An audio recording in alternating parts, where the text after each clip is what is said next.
Dr. Gay Hendricks, welcome to the podcast. Thank you very much, Andy. It's great to be with you. Yeah, great to have you back on. We spoke, several months ago after I'd read the Big Leap, which I absolutely loved and was excited about and just so excited that I got to speak with you about it. And I remember we were able to give some people some practical advice on, how to discover their genius and figure out how to spend more time there. And yet I did feel like after reading that book that it was a lot of theory and maybe not as much advice as I wanted on how to actually get there and get to where I wanted to go. And so I was so happy when you said that you were coming out with a new book, which is called The Joy of Genius. And also very grateful that you sent me a copy, which I read and thoroughly enjoyed, just finished it a couple days ago. And I am really excited to get a chance to talk with you today about the book. So maybe we'll start with, I'd love to know from your perspective, why did you decide to write this next book, The Joy of Genius? Well, for one thing, people after The Big Leap came out, I got a lot of letters about how to do it, especially the part on Einstein time, how to reconnect with time in such a way that you always have plenty of time to do what you most want to do. And so I began to answer emails and work with people on what's next. And so I began to think about what's next? What's the next step beyond the big leap? Right. And I realized that it was in learning how to live on what I now call the genius spiral. How do you get onto the genius spiral? And once you get there, what do you do to just keep organically riding the currents up and up? I got the original idea for the spiral. My wife and I just celebrated our 37th wedding anniversary. And when we got married, we had a private wedding on top of a mountain in Colorado.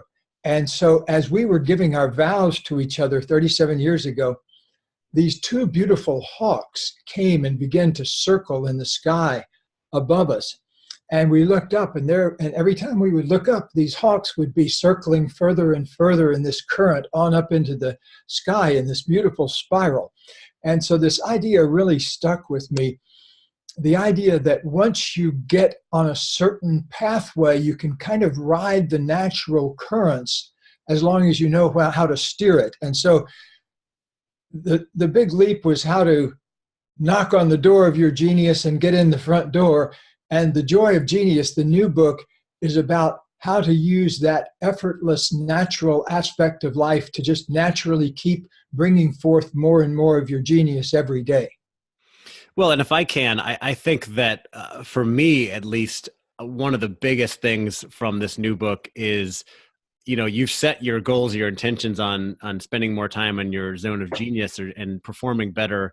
But there are so many pitfalls, things that can take you off track. And you talk a lot in this book on how to deal with a lot of those negative thoughts, a lot of those things that can come up and really taking responsibility for what's going on in your life and not getting so sidetracked by all these things that can happen. So, and a lot of that, and I want to say that I love that you tell so much of your story in this book, especially in your early days when you were dealing with so many problems and challenges yourself, and how you use this on yourself to overcome so many things and change your life. And I think that just makes it so much more real and so applicable and so relevant. And I'd love for you to share a little bit of that story because, you are this well-known, accomplished author and psychologist who knows so much and can help so many people. But you, at a time of 24 years old, wherever it was, were in a very different place in your life where you needed as much help as anybody.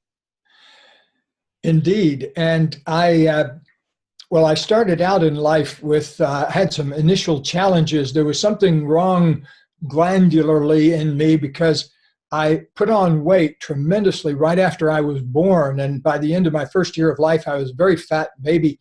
And so I was taken around to different specialists to find out what was wrong with me. And so they tried everything on me as I was growing up. When I was in the ninth grade, they put me on this really radical diet and also gave me what I later discovered were amphetamines. They were diet pills, they called them, but what they really were a form of speed. And yeah, I didn't, in the ninth grade, I didn't know anything about that. But all I knew is I would be laying there trying to go to sleep at night, and my heart would be beating like a bass drum in my body, thump, thump, thump. And so it took a tremendous amount of weight off of me. But as soon as I stopped taking the pills and my system normalized, I began to gain weight again. So that was a big problem up until the age of 24. And at that point, oh, and by the way, I should tell you that I weigh about 180 pounds. Yeah, I'm looking at you now. Right. So, but at the time I had this moment of enlightenment when I was 24, I weighed 320 pounds. So in other words, 140 pounds more than I weigh now. Another person. I also wore big glasses, and I was in a relationship that was very toxic. Didn't like my job. So everything was wrong in my life. And you were a smoker too, I remember. Oh yeah, I was smoking 2 or 3 packs of Marlboros a day. Can't believe that now, because now if I get within about 50 feet of a lit cigarette, my body goes on hyper alert. Yeah, same here. So, yeah, and suddenly though, I got what I now think of as a kind of a kiss or a wink from the universe. At the time, it looked like an accident. When I was 24, I slipped and fell on my back on the ice on a real icy road, and I hit the back of my head, and I didn't knock myself out, but I kind of jolted myself out of my normal awareness for a moment, for about 2 minutes actually. And during that 2 minutes, I had an amazing experience of being able to see down through all the levels of myself that I'd never really seen before. I saw that I had all these tense muscles that were hiding a bunch of feelings that I'd never talked to anybody about, things I was angry about, sad about, scared about, dreams I had that I'd never told anybody about. But underneath all of that, I got a glimpse of something that really changed my life, which I saw that at the center of everything, we are pure consciousness. That before all of our program gets added onto us, our parents and our schooling and all of that stuff, there's this space of pure consciousness inside ourselves. And I never experienced that until that moment. And so I guess it took a whump on my back to kind of knock me out of my normal state of consciousness for a moment. So as I was laying there on the ice, I had this amazing experience. And as I was getting ready to stand back up, I made a commitment. And I think it's the commitment that really saved me, because I made a commitment to live so that I could always feel that space of pure consciousness in me. And from that moment on, one miraculous thing has happened after another in my life to go along with that. Just for an example, the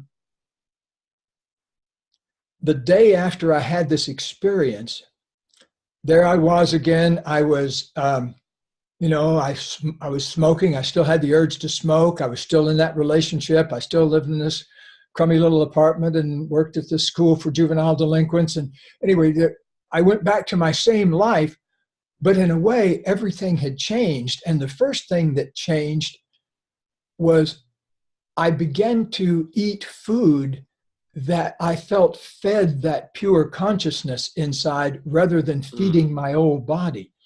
And so it was, the first thing I remember was somehow we got hold of some blueberries, and even though it was wintertime, and maybe they were frozen, but I remember eating 3 blueberries, and that was all my body wanted.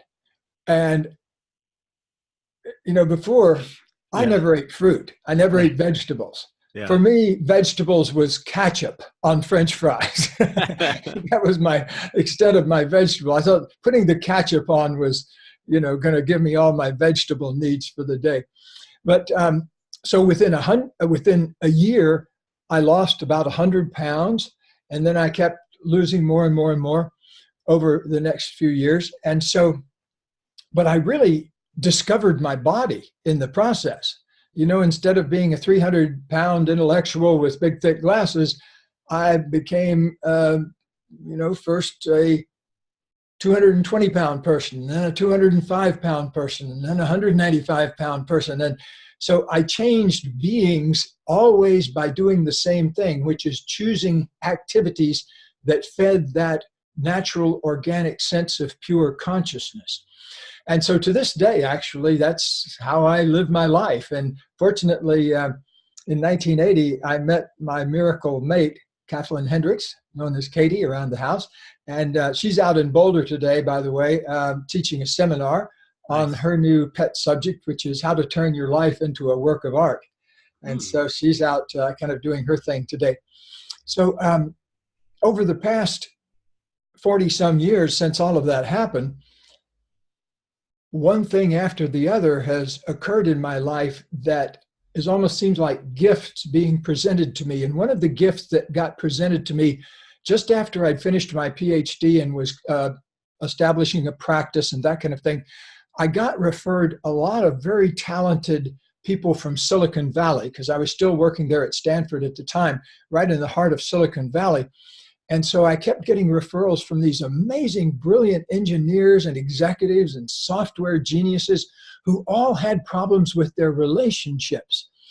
And I always say, when the world brings you three things in a row, pay attention, because it's not about the world at that point, it's about you. And so I began saying, well, how am I just like these people? And it was that I was cut off from the neck below. I had never really made friends with my body. Even though I'd lost the weight and everything, I never really accepted my body and all of my feelings until I started working with clients who were so out of touch with their feelings that it was almost like holding up a sign in front of me all the time. So that led me to write The Big Leap, because time after time, I would meet these people that were brilliant, but they were also miserable because they weren't accessing their true genius. And as I would guide them into doing more and more of what they most love to do, they would begin to, their depression would lift, they would shine, and they would begin to enjoy their work again.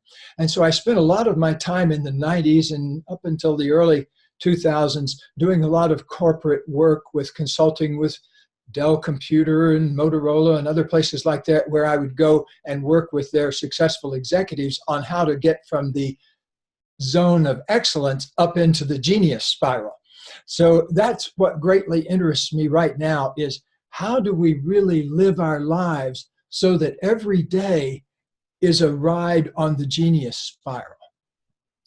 Yeah, so interesting. And that you had been through this experience and that you had that epiphany and you made that commitment. And you said in your book, I remember, that all successful change begins with heartfelt commitment, right? You've got to make that commitment and get clear on what you want and why you want it before you start moving towards it. Otherwise, you're probably not going to accomplish anything. Yeah, you come from an athletic background, don't you? A little bit, yep. Well, have you played a team sport?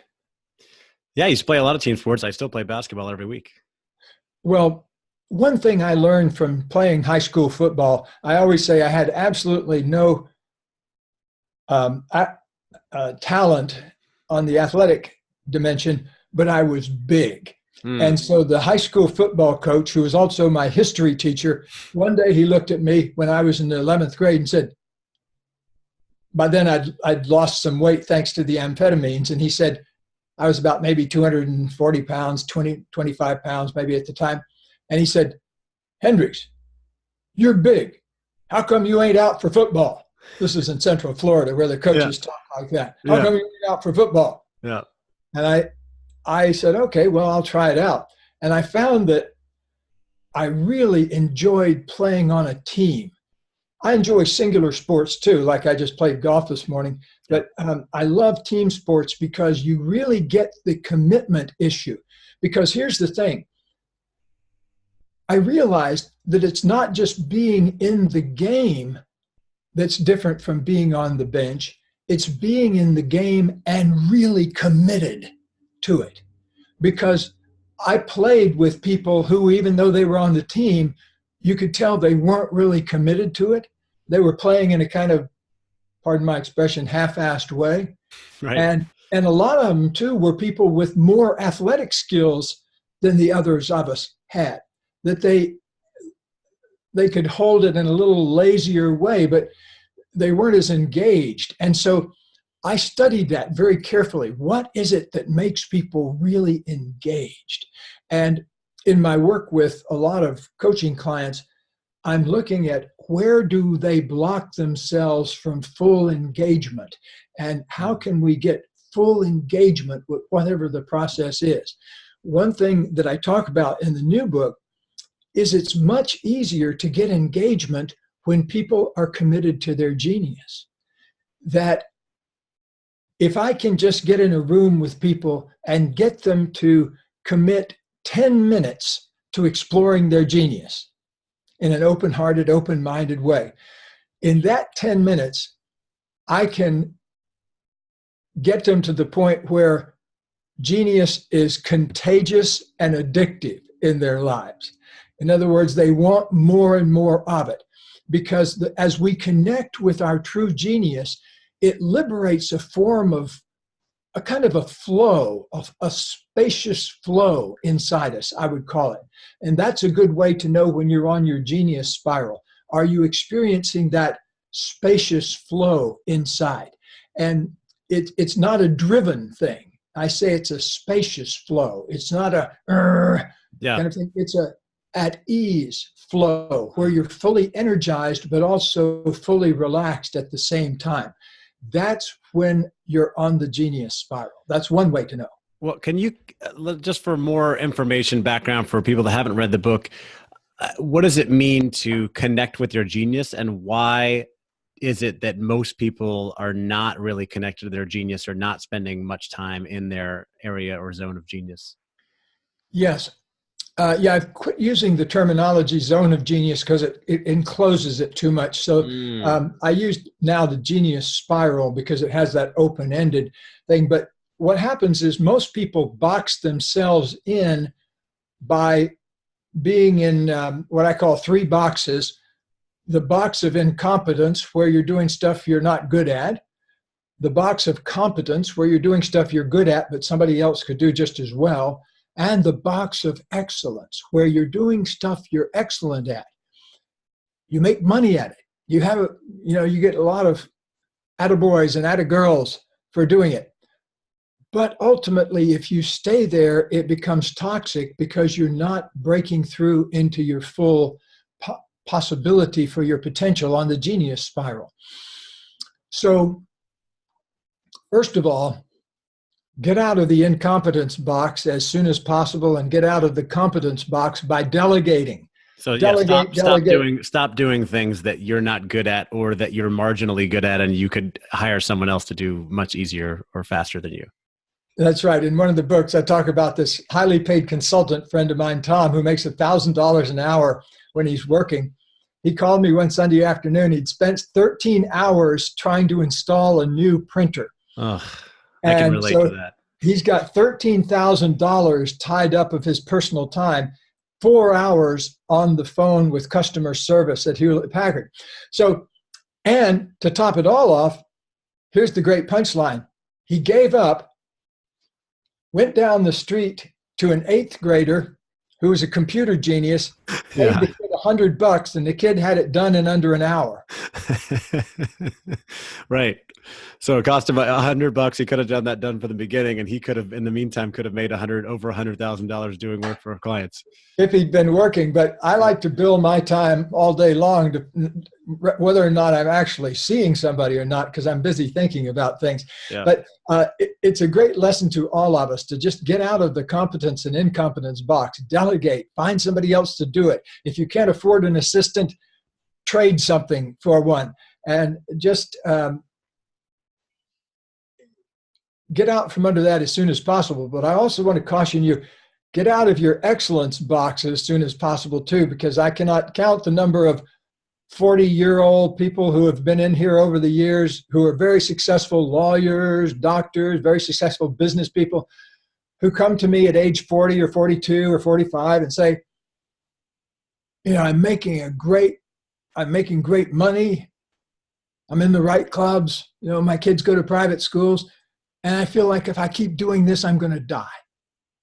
Because if you're in your excellence box too long, people keep wanting you to do more and more of your excellence. And that's great for a while. Yay. But after a while, that wears off. That yay feeling wears off, where you dread getting out of bed in the morning. And I've heard the same story from I don't know how many hundreds of people. So it's a box that we all have to get out of, particularly if we're successful. What you need to do is genius yourself out of the excellence box by starting to do incrementally more and more things on your genius spiral, doing more and more things that are in your special wheelhouse, that are in the things that you love most to do. And almost all of the people that I've worked with have been able to start identifying things that they already do that they love to do. It's just that they're not doing them as much as they want to. So we start increasing them by 10 minutes a day. And pretty soon, within a few weeks, wow, you're spending more and more time in your zone of genius and your genius spiral than you ever imagined possible. And so I always say to get in touch with your genius, you don't have to quit your job, take a sailboat to Tahiti, or have a ride off into the unknown with a Brazilian mistress or anything like that. You just start where you are and begin to identify what you love to do. And if there's not anything in your present life that you love to do, get busy looking for what you most love to do, because that's the crystal clear sign that you're on the genius spiral, is that you're doing more and more of what you most love to do. The things that have that inner satisfaction, not the raw ego satisfaction, but yeah, I'm fulfilling my life purpose. Yeah, I'm right on track. Yeah, I'm aligned with who I really am inside.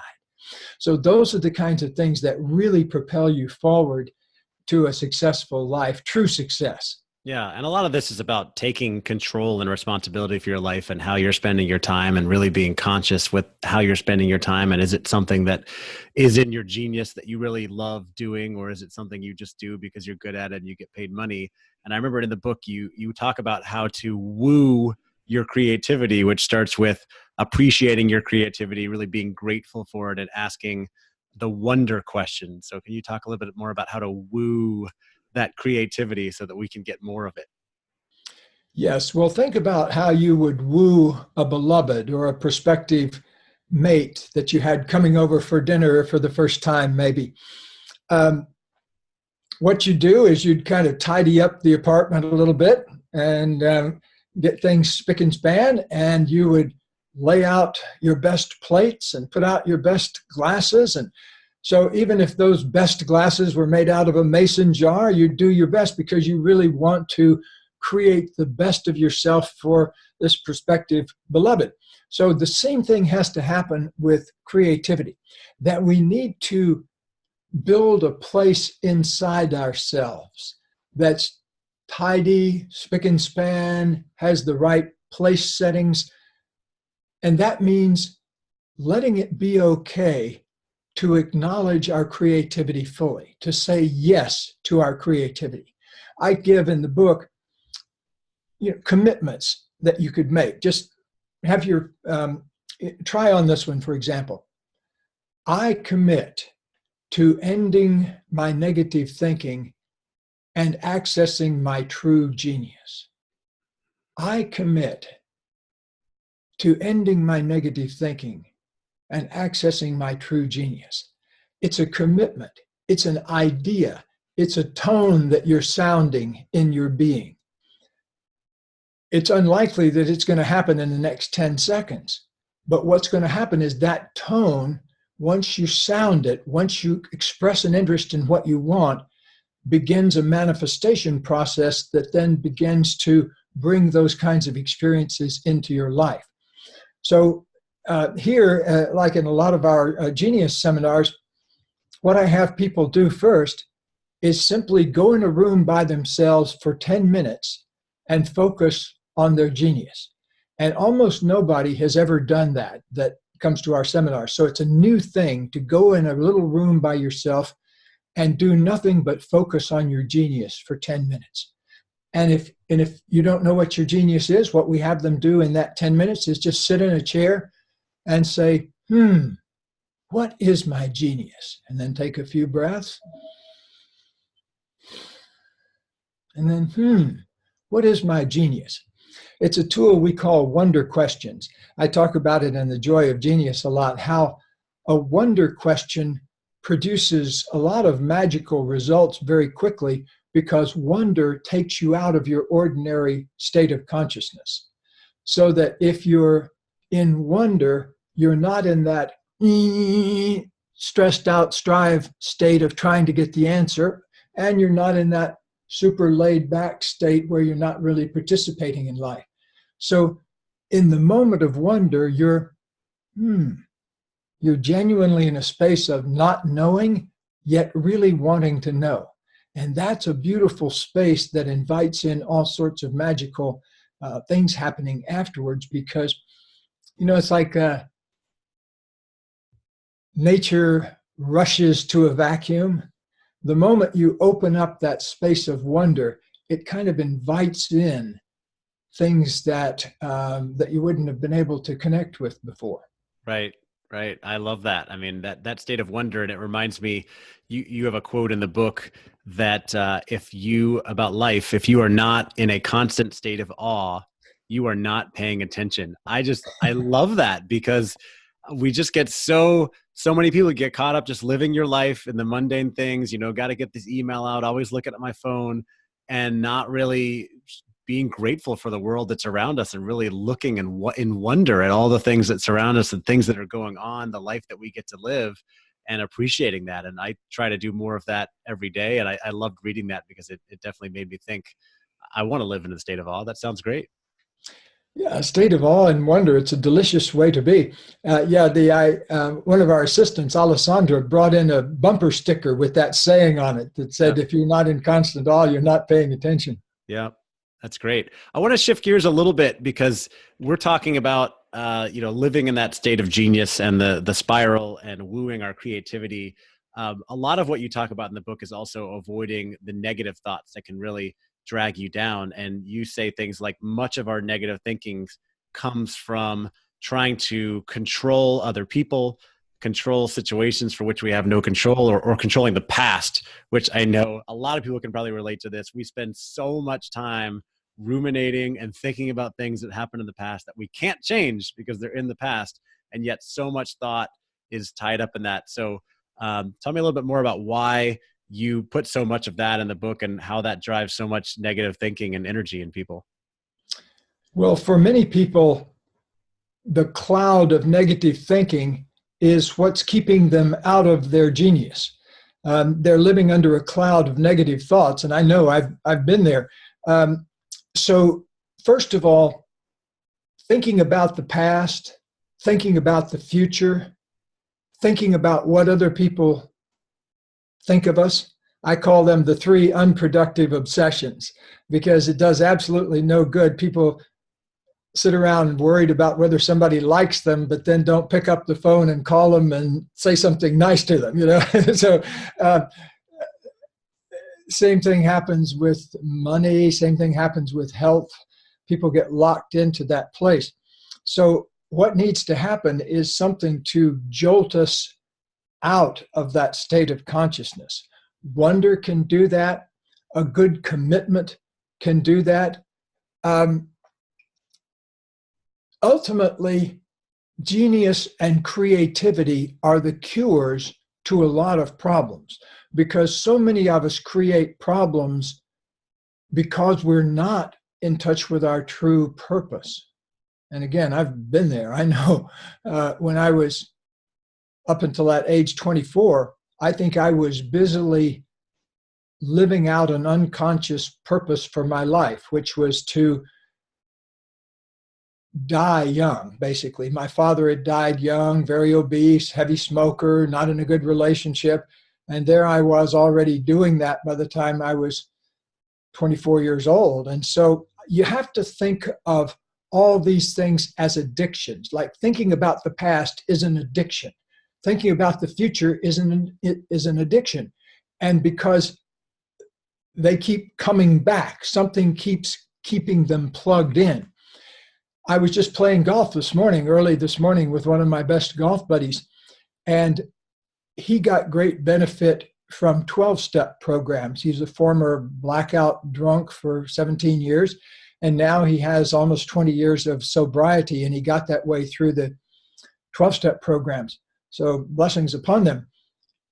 One of the things that he says is it's the magic moment, is the moment he got up there in front of an audience for the first time and said, "My name is Jim and I'm an alcoholic."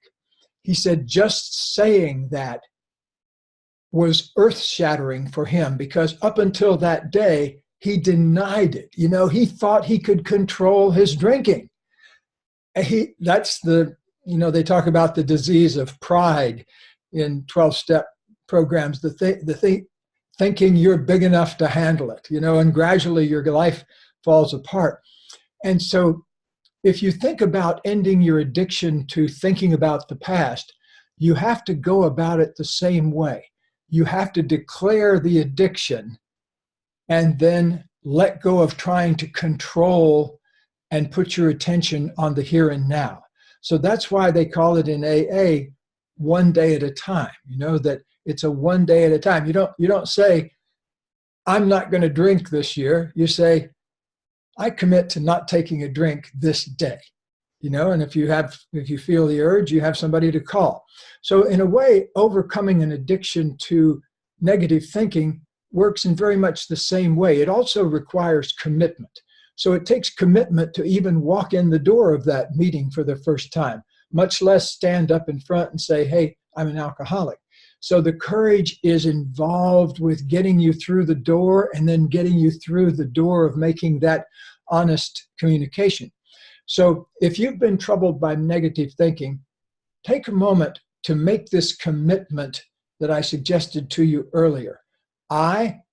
Say your name, I commit to ending my negative thinking and accessing my true genius, or liberating my true genius, or bringing forth my true genius. I wanted to mention something, Andy, that I put in the new book, in The Joy of Genius. I found a quotation from the Gospel of Thomas, ancient, 2,000 years ago. It was one of the apocryphal Gospels that didn't make it into the official Bible, but it's still got a lot of really good stuff in it. And one of the great quotations from it says, "If you bring forth what is within you will save you. If you do not bring forth what is within you will destroy you." And boy, is that an impactful thing, because I've seen both sides of that. I've seen people really birth their genius and get themselves out from under even physical illnesses. And I've also seen the other side where people don't access who they truly are and what they truly want, and they gradually go downhill. I've lost a couple of dear friends that way, that made midlife choices. One of my dearest friends, I would have never predicted that, but he developed a midlife drinking problem, and then that led to relationship problems. And, so there are so many ways to mess up in the world, and a very few ways to really stay on track. And one of the best ways to do it is through using the power of commitment. Yeah, and you also talk about the importance of taking action, that, it becomes such a big problem and causes so much negative thinking when you're thinking about the past and you're trying to control the past or how other people think about you. And by the way, I love the line that you have in there, that people spend so much time thinking and worrying about what other people think about them. And the truth is that people are probably not really thinking about you nearly as much as you think they are, right? Because they're thinking about themselves.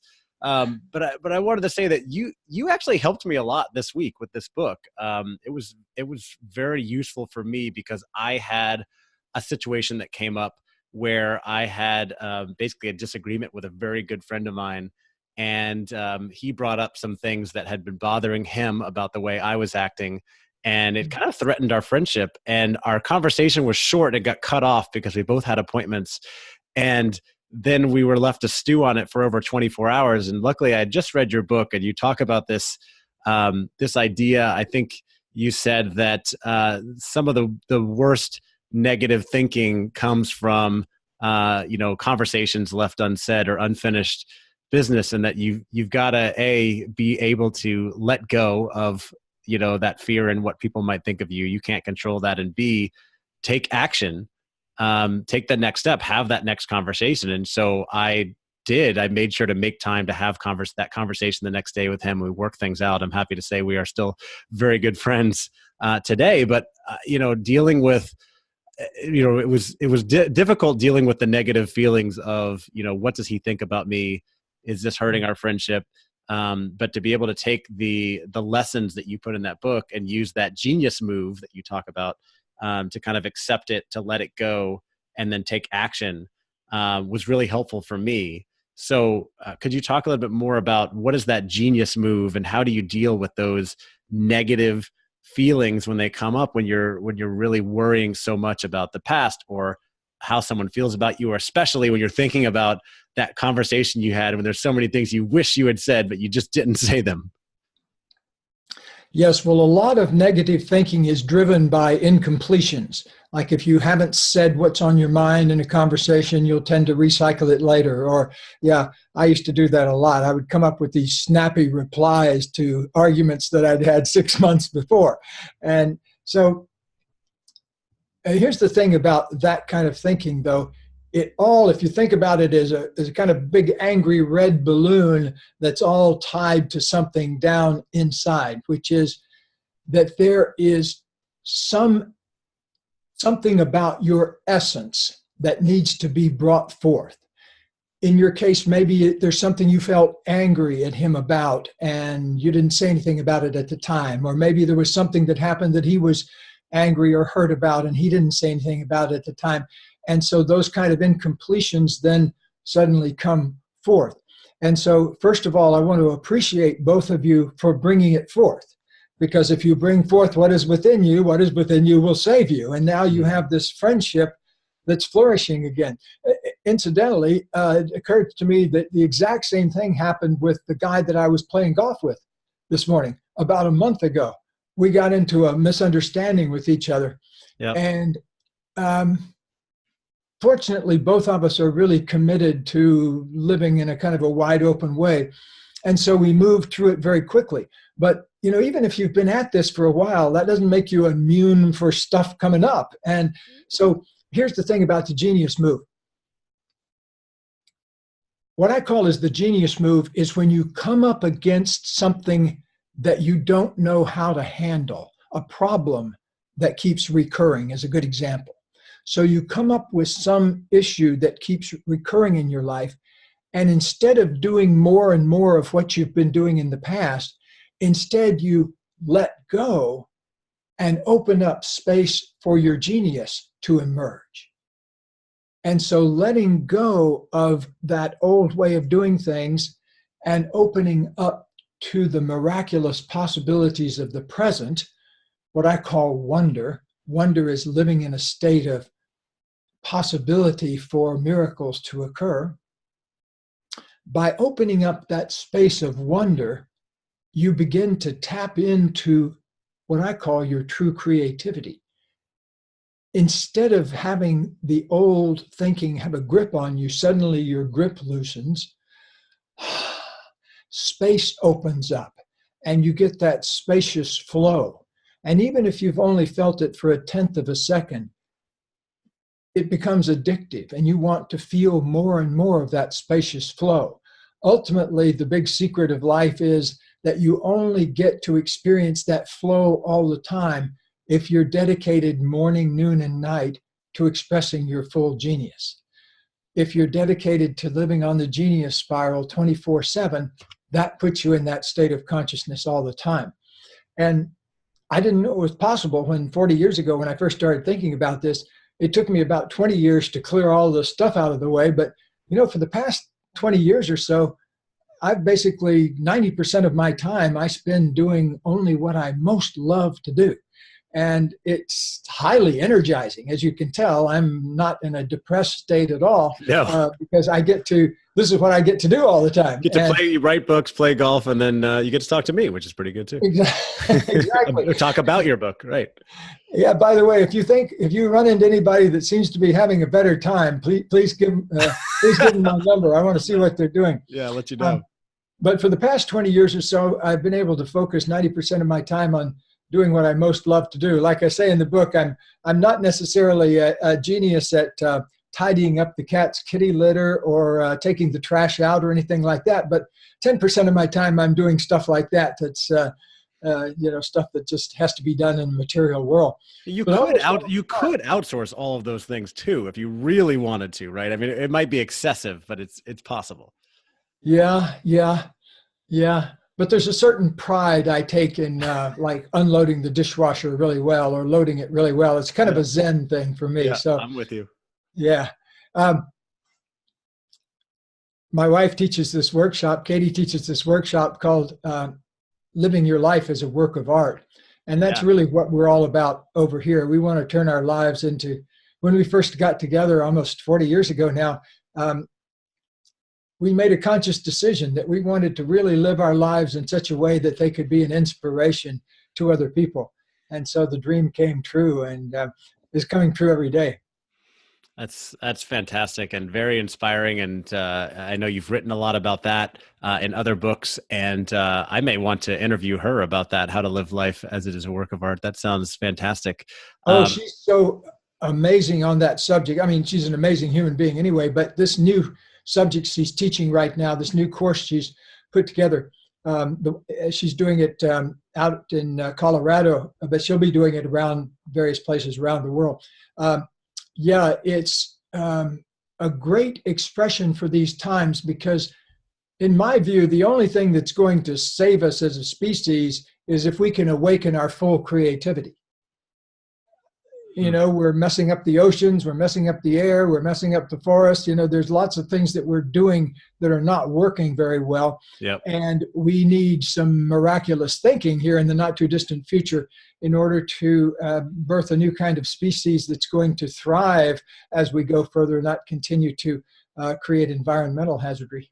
Yeah, I agree with that. And we don't have to go too far down that road. But one thing that makes me think of, and I was going to ask this next anyway, is that, you know, you say the world is set up for us to live our genius and really embrace that. And yet one of the things you say in the book is that we're kind of taught from an early age and hit with these choruses of people that are telling us to really not to love life, right? Not to do the really fun things, not to really enjoy our life and do that a lot of times. And I want to make sure that we give people permission to enjoy life and to live in their genius as you are doing, because it's okay, right? You don't have to live that life that someone told you to live. You can go live the life that you want.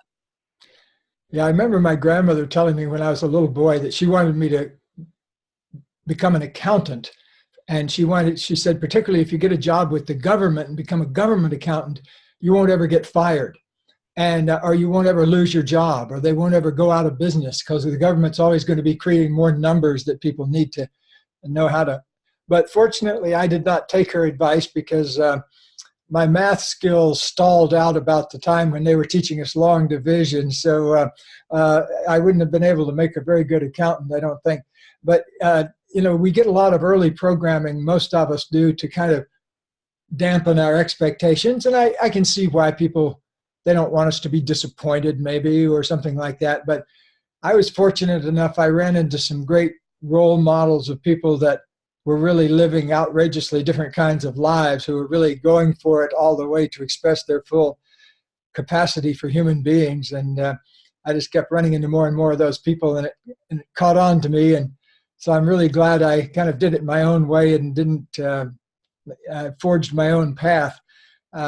Not that that's always necessary to forge your own path, but it was very satisfying to me. I was reading in an ethology journal. Ethology studies animal migrations and things like that. And it turns out 5 to 10% or so of all herds like to wander off by themselves and kind of explore the horizon.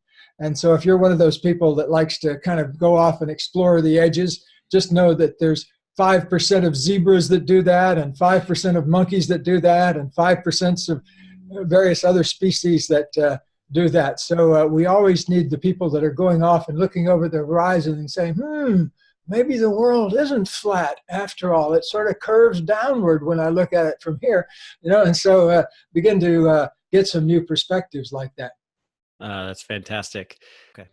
All right. So one more question I wanted to ask you. I talk a lot about on this podcast about getting past fear, and especially how vulnerability will bond us with other people. And yet we're so afraid to do that because we're afraid of how people will judge us, even though it's often how we connect with others. And one of my favorite stories from your book, I wonder if you could just touch on really briefly, was the speech you gave with the shaking hands and how you opened up about that and used that to connect with others. Well, when I wrote my first book, and when I was still a graduate student, I started working on it. And so it came out during the first year that I was a professor at the University of Colorado. And so it was a little book for teachers called the Centering Book. And it was about how to get kids relaxed before tests and things like that. And so it turned out to be a runaway education bestseller, which meant it was selling like 50 or 60,000 copies, which was great for an education book. My publisher had no idea. And so what happened was that I got invited to do a lot of speeches at conferences and things like that.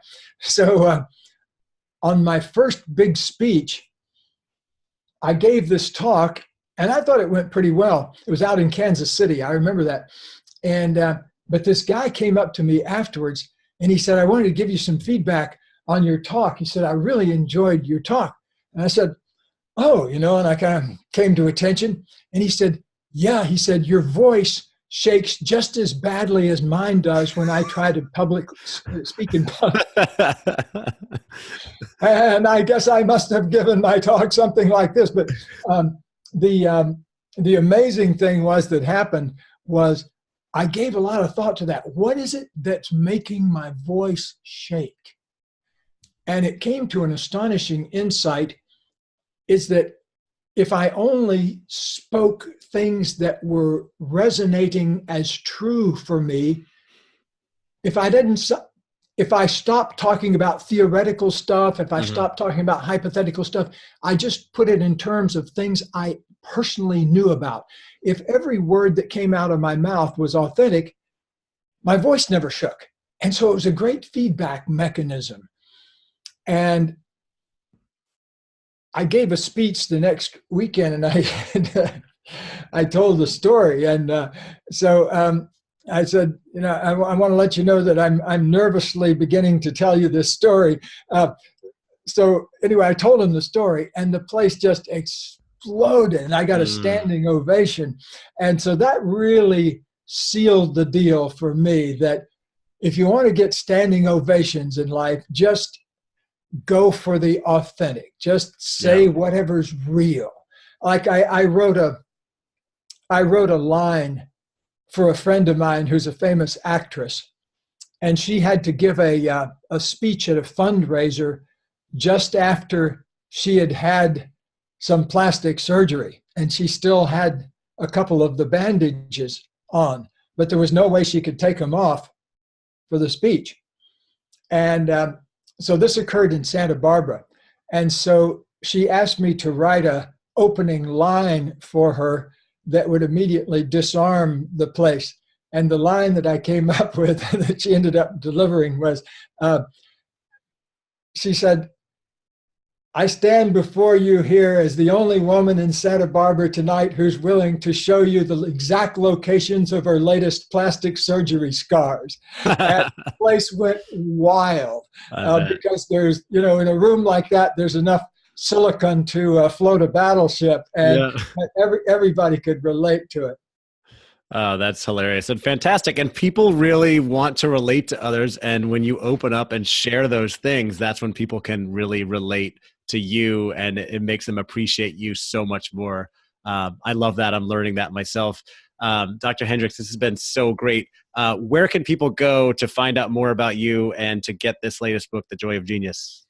Well, it's around at bookstores. You can order it online. One good place to go is joyofgenius.com, because that gives you several places you can get the book through: Amazon, Barnes and Noble, etc. And joyofgenius.com. It also has a cool trailer for the book on it that I had one of my Hollywood friends make, and really terrific trailer. Nice. The book is called The Joy of Genius. I have read it. I loved it. I have so many notes and highlights in there, and I've thoroughly enjoyed this conversation. Dr. Hendricks, thank you so much for coming on the podcast and sharing your time with us. I really appreciate it, and I hope you have an awesome day. Thank you very much. I'm going to have some lunch and then maybe hit the golf course again. Nice. All right. Good luck. Take care. Blessings to you.